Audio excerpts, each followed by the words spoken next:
کہ as far as human dignity is concern, تو اس دنیا میں جتنے بھی لوگ آباد ہیں ہیومن ڈگنیٹی میں آپ نے ان کی عزت کرنی ہے، چاہے وہ جیوز ہوں، کرسچنز ہوں، مسلمز ہوں، ہندو ہوں، بدھ مت کے رہنے والے لوگ ہوں، ان سب کے سب لوگوں کے ساتھ کھانا پینا بھی جائز ہے اگر کھانے والی چیز حلال ہو، ٹھیک ہے، ایک پلیٹ میں بھی آپ کھا سکتے ہیں، کوئی اسلام کے اندر اس کی ممانعت نہیں ہے۔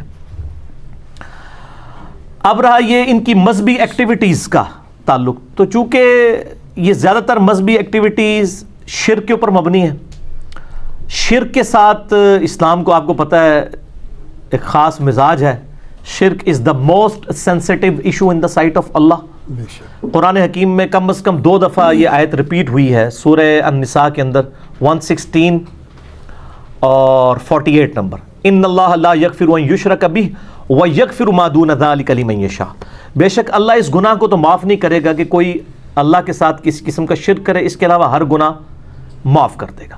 دنیا میں جتنے بھی گناہ ہیں وہ شرک کی ہی درخت کے آپ سمجھ لیں شاخیں ہیں کسی نہ کسی فارم میں، اور جتنی دنیا میں نیکیاں ہیں وہ توحید کے شجرہ مبارکہ کی شاخیں ہیں۔ یہ جو مذہبی ایکٹیویٹیز ہیں دوسرے مذاہب کی، چاہے وہ جیوز کی ہوں، کرسچنز کی ہوں یا ہندوؤں کی ہوں، یہ زیادہ تر شرکی ایکٹیویٹیز ہیں۔ اب وہ شرکی ایکٹیویٹیز کے اندر مسلمان تو حصہ لے ہی نہیں سکتا۔ پھر کھانے پینے کا جو تعلق ہے، اگرچہ ان شرکی ایکٹیویٹیز کا کھانا پینا حلال بھی ہو، یعنی کوئی سبزی پکا کے لے آتا ہے، لیکن چونکہ وہ جس نام پر ہو رہی ہے نا وہ شرک والا معاملہ ہے، تو اس لیے اسلام اس کو انڈورس نہیں کرے گا۔ قرآن حکیم میں اگر آپ سورۃ المائدہ پڑھ کے دیکھیں نا، تو غیر اللہ کے نام کا جو کھانا ہے، اللہ کے علاوہ کسی اور کی تقرب کے لیے یا اس پہ غیر اللہ کا نام بولا گیا ہو، اعوذ باللہ من الشیطان الرجیم، آیت نمبر ہے 3 سورۃ المائدہ کی، اللہ تعالیٰ فرماتا ہے حرمت علیکم المیتہ، تمہارے لیے حرام کر دیا گیا ہے مردار، والدم، اور بہتا ہوا لہو، یعنی جو ذبح کے وقت جانور کا خون نکلتا ہے نا، یہ خون ہے تو پاک ہے لیکن پینا حرام ہے۔ اسی طریقے سے شراب جو ہے کپڑوں کو لگ جائے تو کپڑے ناپاک نہیں ہوں گے، لیکن شراب پینا حرام ہے، اسپرٹ ہو جائے، الکوہل ہو جائے۔ اسی لیے ہم وہ کہتے ہیں کہ آپ اسپرٹ والا جو الکوہل والا پرفیوم بھی استعمال کر سکتے ہیں، وہ آپ پی نہیں رہے ہوتے۔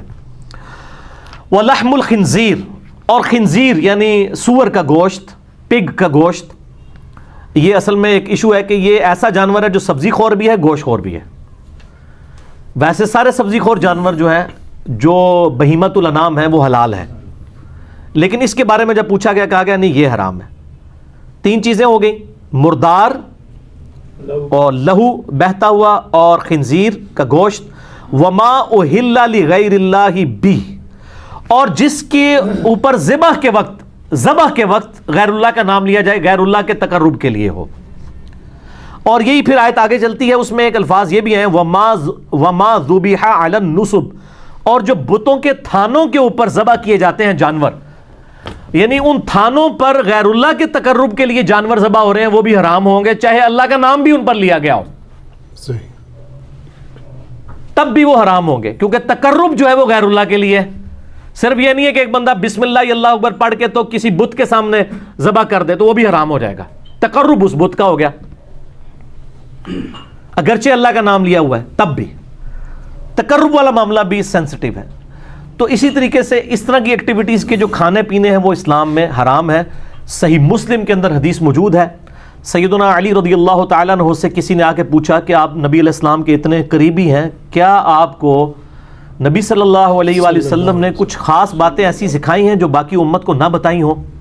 تو مولا علی نے کہا کہ نبی علیہ السلام نے وہی دین ہمیں بھی سکھایا جو پوری امت کو۔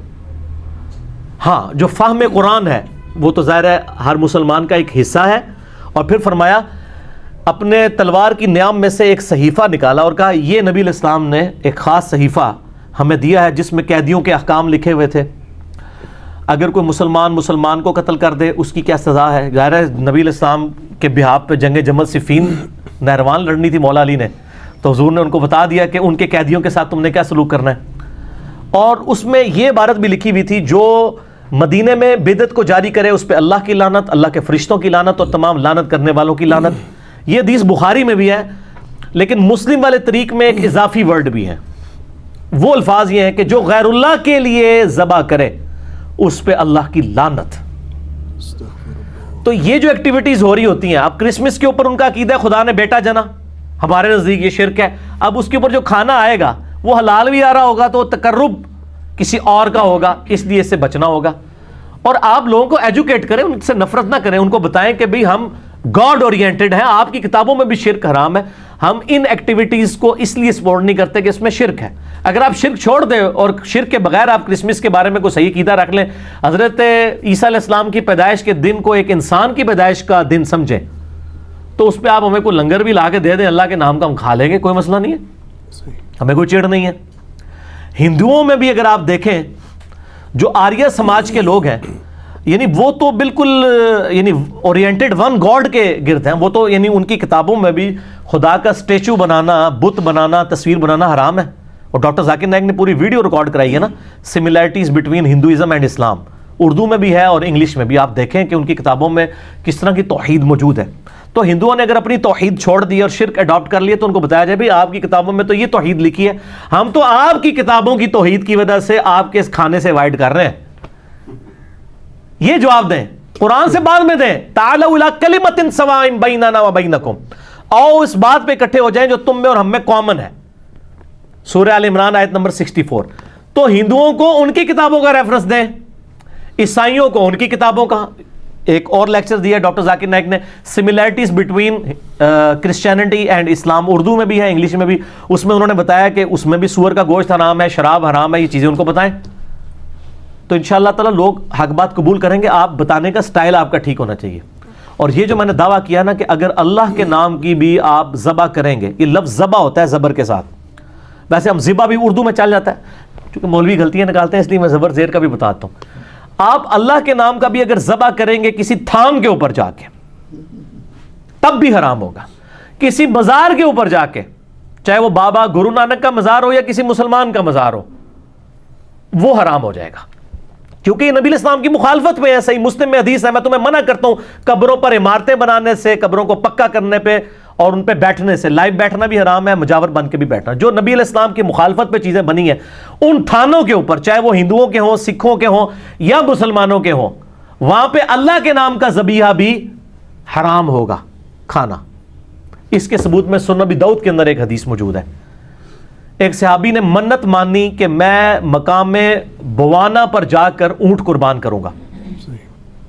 نبی علیہ السلام نے اس صحابی کو بلا کے پوچھا، یہ کسی خاص مقام پہ تم اونٹ جو ذبح کرنے جا رہے ہو، کیا زمانے جاہلیت میں وہاں کوئی مشرکانہ میلہ تو نہیں لگتا تھا؟ ہائے ہائے ہائے ہائے، امام الموحدین صلی اللہ علیہ وآلہ وسلم. یار اگر پرانے زمانے میں لگتا تھا تو اب کیا مسئلہ ہے؟ اب تو نہیں لگتا نا. کدھر یہ کہ جی شاہ جی دی یاد تازہ بھی ہوندی ہے نا، یہ نہ کوئی کہہ دے جی پرانی یاداں دوبارہ جی تازہ ہو گئی ہیں. ان کا یا رسول اللہ کبھی مشرکانہ وہاں پہ میلہ یعنی نہیں لگا کرتا تھا. آپ نے کہا وہاں کوئی اس قسم کی یعنی ایکٹیویٹیز تو نہیں ہوتی تھی، کوئی خوشی کی ایکٹیویٹیز جو شرکیہ ہوں؟ تو کہا نہیں یا رسول اللہ صلی اللہ علیہ وسلم. تو پھر آپ صلی اللہ علیہ وسلم نے ان کو اجازت دی اور فرمایا کہ خدا کی نافرمانی میں جو منت ہے وہ پوری نہ کی جائے، اور وہ منت بھی پوری نہ کرو جس پہ تم اختیار نہیں رکھتے ہو. بعض اوقات ایک بندہ جناب منت مان لیتا ہے جی میں روزانہ 100 نفل پڑھوں گا. اب یہ تو بڑا مشکل کام ہے، تو ایسی منت کو پھر توڑ دینا ہوگا. اور ایسی جو منت کا کفارہ وہ بخاری اور مسلم میں ہے کہ منت کو توڑنے کا کفارہ وہی ہے جو سورۃ المائدہ آیت نمبر 89 میں قسم کو توڑنے کا کفارہ ہے. ایک غلام آزاد کرو، غلام نہیں آزاد کر سکتے تو تم 10 مسکینوں کو کھانا کھلاؤ. اگر نہیں کھلا سکتے یا 10 مسکینوں کو کپڑے لے کے دو. اگر یہ نہیں کر سکتے یعنی بہت غریب ہو تو پھر تم مسلسل 3 روزے رکھو. یہی کفارہ ہے منت توڑنے کا بھی. منت آپ توڑ بھی سکتے ہیں اور قسم توڑنے کا بھی. تو نبی علیہ السلام نے فرمایا جس پہ تمہارا اختیار نہیں، جو مشکل ہو جائے، تمہارے بس سے باہر ہو جائے، وہ بھی منت پوری نہ کرو، اور اللہ کی نافرمانی میں بھی اپنی اس منت کو پورا مت کرو. اور جہاں تک تعلق ہے نا مشابہت اختیار کرنے کا، وہ ابو داؤد میں حدیث ہے جس نے جس قوم کے اندر مشابہت کی وہ اسی قوم میں شمار کیا جائے گا. یعنی اگر کوئی ریلیجس ایکٹیویٹیز میں حصہ لیتا ہے نا ہندوؤں کی، تو اللہ اور اس کے رسول کے ہاں وہ ہندو شمار کیا جائے گا، چاہے وہ مسلمان بھی ہو، اس کی داڑھی بھی ہو. یہ بڑا سینسٹیو ایشو ہے. بے شک جس قوم کی مشابہت یعنی مذہبی مشابہت، یہ نہیں ہے کہ آپ نے ٹائی پہن لی ہے تو یہ مذہبی مشابہت ہے اور ٹائی کو سلیب کے ساتھ جوڑتے ہیں. اور یار سلیب کے ساتھ ہوتا تو ویٹیکن سٹی میں بیٹھا ہوا پاپ جو ہے وہ بھی ٹائی لگا کے رکھتا, اس نے تو کبھی ٹائی نہیں پہنی, اس نے سلیب ہی لٹکائی ہوتی ہے. سلیب نہیں, ٹائی تو مسلمانوں کی ایجاد ہے. خلیفہ ہارون رشید کے دور کے اندر یعنی یہ معاملات چلے ہیں, یہ کوئی مذہبی ان کا سمبل نہیں ہے. آج ہندو بھی ٹائی پہنتا ہے, آج مسلمان بھی پہنتا ہے, سکھ بھی پہنتا ہے, عیسائی بھی, یہ مذہبی نہیں ہے. مذہبی مشابہت حرام ہے. تو ٹائی پینٹ کوٹ کے اندر, پینٹ شرٹ کے اندر سارا وہ گھسا دیتے ہیں, کہتے ہیں نہیں یہ آپ ان میں سے اٹھائے جائیں گے. اور انہی مولانا صاحب کو پوچھیں کہ آپ کے جیب میں جو مرید نے 40,000 روپے کا مفت آپ کو 76 موبائل گفٹ کیا ہوا ہے, 76 موبائل میں ذرا اس کو جوک کے طور پہ کہتا ہوں, اتنا لمبا موبائل جو اسمارٹ فون ہے, یہ کافروں کا نہیں بنایا ہوا, یہ مشابہت نہیں ہوگی. کہتے نہیں اس کی نہیں ہوگی مشابہت. وہ کہتے ہیں دیکھیں کوئی مذہبی ایکٹیویٹی تو نہیں ہے نا. تو سر پینٹ شرٹ کون سی مذہبی ایکٹیویٹی ہو گئی ہے؟ مذہبی ایکٹیویٹی, کوئی شخص گلے میں سلیب لٹکا لے, ماتھے پہ سندور لگا لے, ہاتھ میں راکھی باندھ لے, یا سکھوں والا کڑا پہن لے, ٹھیک ہے, جو مذہبی ایکٹیویٹی ہو, مذہبی ایکٹیویٹی کو فالو کرنا اس قوم میں شمار ہوگا. اس طریقے سے ہولی, دیوالی اور یہ آپ کی کرسمس ہے, یہ چونکہ مذہبی ایکٹیویٹیز ہیں, ان کو آپ نے اوائڈ کرنا ہے, لیکن اخلاقیات کے دائرے میں. بدتمیزی نہیں کرنی اور ان کو اپنا سینسٹیو ایشو بتانا ہے ان کی کتابوں سے کہ تم تو اپنے دین کو فالو نہیں کر رہے, تمہارے دین کو بھی ہم ہی فالو کر رہے ہیں اور ہم اپنے دین کو بھی فالو کر رہے ہیں. قرآن سے نا ان کو بتائیں, سب سے پہلے ان کو تعالوا الی کلمۃ سواء بیننا و بینکم, ان کو بتائیں کہ خدا کے ساتھ آپ کی کمٹمنٹ ہونی چاہیے. ہم چونکہ مسلمان خدا اورینٹڈ ہیں, اس لیے ہم ہولی, دیوالی یا کرسمس کے اوپر جو آپ وش کرتے ہیں, یہ چونکہ شرکی ایکٹیویٹیز ہے, اس لیے ہم آپ وش نہیں, آپ اس کے علاوہ وش کریں. اگر کوئی انڈیا کی ٹیم کبھی کرکٹ میچ جیتتی ہے تو آپ خوشی میں ٹافیاں بانٹتے ہیں, تو مسلمان بھی کھا لیں گے, کوئی مسئلہ نہیں ہے, ٹھیک ہوگا, ہمیں کوئی اعتراض نہیں ہوگا. یہ مذہبی ایکٹیویٹی نہیں ہوگی.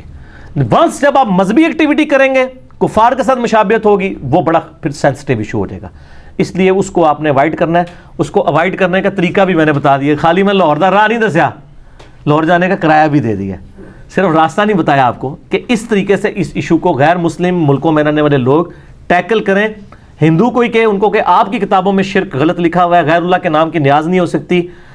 کرسچنس کو بھی بتائیں اور کہیں کہ یہ آپ اپنی کتابوں پہ نہیں چل رہے, دیکھو ہم مسلمان آپ کی کتابوں پہ آپ سے بڑھ کر چل رہے ہیں, آپ بھی ان چیزوں کو دیکھیں. ٹھیک ہوگا؟ ٹھیک.